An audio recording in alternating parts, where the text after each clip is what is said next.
guys, it's Paul here. I asked you guys on Instagram to ask me some questions a week ago or so, and I have some pretty good ones about travel nursing, CRNA school, and life. So let's get to it. So Audrey asked, how much experience do you need prior to travel nursing? I took my first travel contract with 1.5 to 2 years of experience as an ICU nurse. There are a lot of things to consider before travel nursing, and it is your level of comfort when it comes to taking care of your patients. You should be able to master your assessments, know what to do when your assessment changes, what to do in emergency situations, bedside procedures, and off-unit trips to MRI or CT, being able to respond to lethal arrhythmias and what you need to do for those. And also your drips, heparin drips, insulin drips, pressors, in case you work in the ICU or step down, and of course your ventilators. And that is a lot to really master within your first year of nursing. I feel like I had so much to learn within that time frame, and I finally felt comfortable enough after really learning in my home unit. A lot of these contracts require an EKG test or a medication administration test, just to make sure that you are a safe nurse and you will not cause any trouble in your contract. They also do a lot of prophecy tests, from basic nursing skills or your core ICU or cardiac. It really depends on where you are going to work. And you cannot get hired if you do not pass these tests. I definitely had most of my contracts had these tests, either pass or fail, and you only had 2 times to try it, or else you go home and you lose your contract. So making sure you are knowledgeable and know your resources for sure. Another thing is time management. Make sure you know how to manage your time and know where to turn to in case of an emergency and for resources. Another question, and I think this is a very concerning question, especially if you're going to a new hospital, and Carly and Audrey both asked, do you find worse assignments than other nurses, and are the staff nurses mean or not as helpful to you as a travel nurse? In my experience, I felt that way a couple times throughout my contracts, and honestly, you really need to be flexible and be able to adapt to any situation when you're a travel nurse, because you're there to help. You are getting paid very well compared to the staff nurses, and that's where that tension builds. I've definitely seen staff nurses not even talk to me or check in on me or offer any help. I've seen it in the break room where a staff nurse made very rude comments to another traveler just because they're a traveler and they know that they earn a lot more than the staff nurses. Coming from Florida, I worked in a very high acuity unit, and there are many days where it really breaks you down mentally and emotionally and physically. They were just very hard assignments. So I think I was just very used to that, and it made things a lot easier when you become a traveler because you can handle any type of patient assignment. And you have the right to refuse an assignment if you feel like you are not familiar or capable of taking care of that patient. Always think about the patient's safety and your own safety. And of course, protect your license, your nursing license, if you feel as if you are not capable of taking care of that assignment. When it comes to rude or unhelpful staff nurses, I always say professional, no matter who they are in the unit, their staff or they're another traveler. I treat them all the same. I try to be a helper in the unit. I go around on my free time at work and ask if anyone else needs help, and just being able to show that you are a team player and you're there to help and you're not just on your phone. It also helps a lot when you are nice and kind to them as well from the get-go. And that shows them that you are not just there to work and earn a lot of money for a short period of time, and that you're actually invested in taking care of their patients and helping their unit. So right from the start, be friendly, say hi, make friends, and help people out in the unit because they will do that to you in return. A lot of places are very happy for you to be there. All the staff are just overjoyed that they actually have help.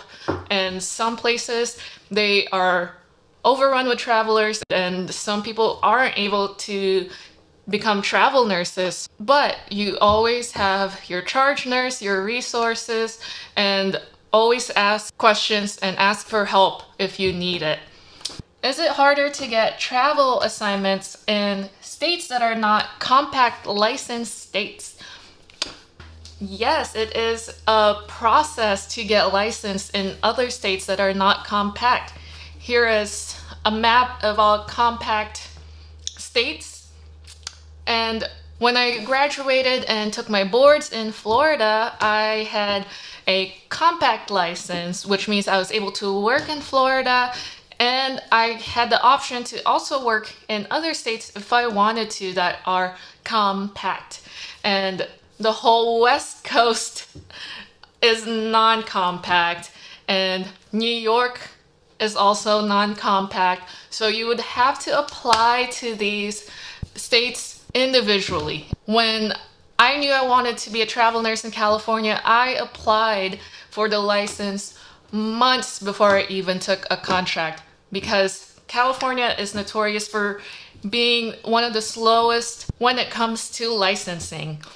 And they can be expensive on top of it. Licensing can cost $150 to $300 per license. And you have to do your background checks, send your fingerprints, and that all takes time. If you apply for a contract that is in a non-compact state, and you don't have your license yet, you could lose that contract if you don't have that license by your start time.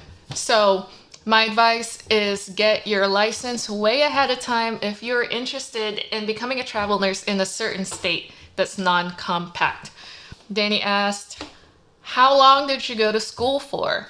And so I have a bachelor's degree in nursing. After I graduated high school, I went to a community college for 2 years for my associate's degree. And after that, I went for a 2-year nursing program for my bachelor's degree at USF. And so it was a total of 4 years in college. And I was able to work in an ICU and be a nurse after passing my boards. What did you look for in a CRNA program, and how many programs did you apply to?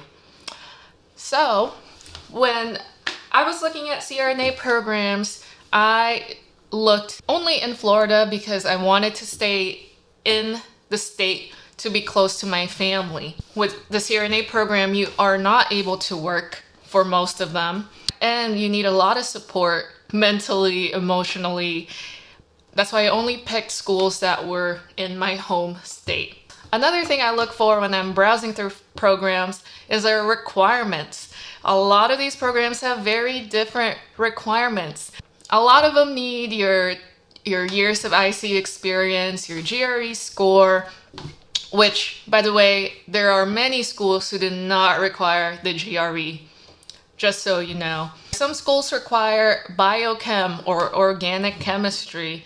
A lot of people don't want to take that extra class, and so they don't apply to those programs. Another thing I look for is their passing rate and attrition rates. So you want to know how well the students in the past programs have done, and also the resources the programs provide for their students, because CRNA school is incredibly stressful. When you interview with those programs, you're also interviewing them.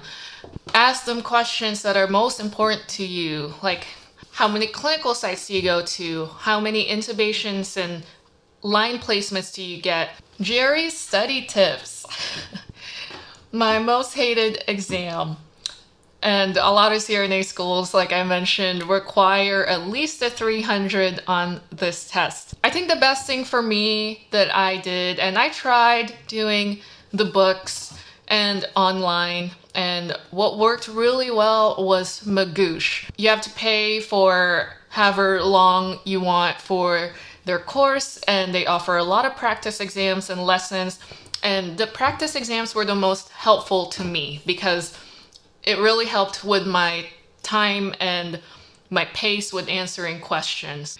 I think it looks very similar to the real test. It really shows how quickly you can answer questions and where you are with the difficulty level and how much you know for each section. So I think that was the best part because you got some feedback. It shows you the right answers and the timing as well. Favorite pho and ramen place in the Bay. So I have been living here in the Bay Area, the San Francisco Bay Area, which consists of all these other cities.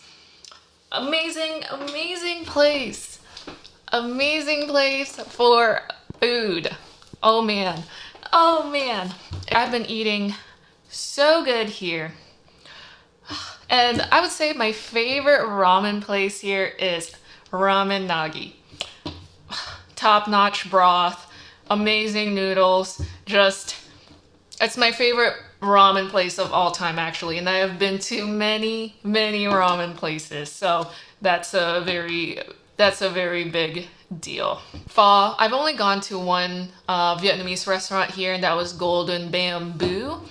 All vegetarian. That was so delicious. The ambience was very nice. I really enjoyed all of their food there, and it was all vegetarian. I definitely recommend those two places for sure if you're ever in the San Francisco Bay Area. How do you acclimate so well? I have always loved traveling and being in a new place, so it was never a hard change for me. I actually really embraced being in a new place every few months or so. Travel nursing really has been the perfect job for me. I've always enjoyed going to different places and finding places to eat and explore. I think having that desire to be in a new place and meet new people and just being comfortable with being uncomfortable has definitely helped a lot. But it does get hard when you miss your family and friends and having your own home space.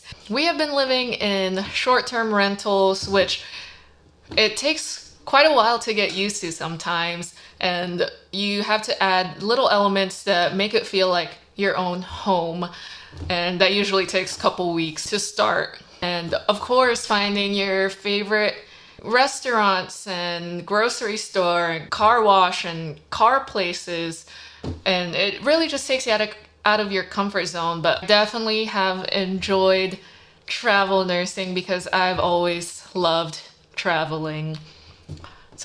And it also helps when you are with a travel partner. When I first took my first travel contract, I was with one of my coworkers, Julia, and we had a blast together. And now I have been traveling with my boyfriend for over a year, and we have had so much fun going to places and exploring together.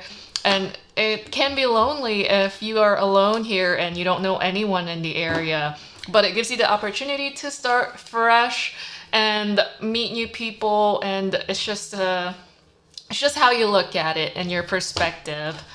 I just want to say I love your style, and also your paintings are amazing. Oh, thank you, Rena. I used to paint quite a bit when I was in high school and college. I always loved drawing and painting, so that was one of my biggest hobbies, and it's so cool that you remember that. Thank you so much. We need a tattoo tour and tattoo ideas. I like a lot of nature, animals and angels, a lot of floral, and I also have my belly tattooed here with the cherub angels, and I have one of my older ones here on my arm neutral milk hotel. And I don't have anything on my legs or feet just yet because I am super ticklish. And maybe I'll get the courage one day to get them, but for now I'm just gonna finish my arms. For tattoo ideas, I follow a lot of Instagram accounts, and seeing all these artists now emerge and gain so much popularity just from Instagram is truly amazing, and it provides a network for them and they can be easily reached by clients. So every city I go to, I just search for tattoo artists in that area and look at their Instagrams and their portfolios on their websites and see if they have anything that I would want on my body. And that's been very exciting. And I think that's all the questions that I'm going to do today. I hope it gave some help, some advice, who are interested in travel nursing and are studying for the GRE. So thank you so much for watching. I'll see you next time. Bye.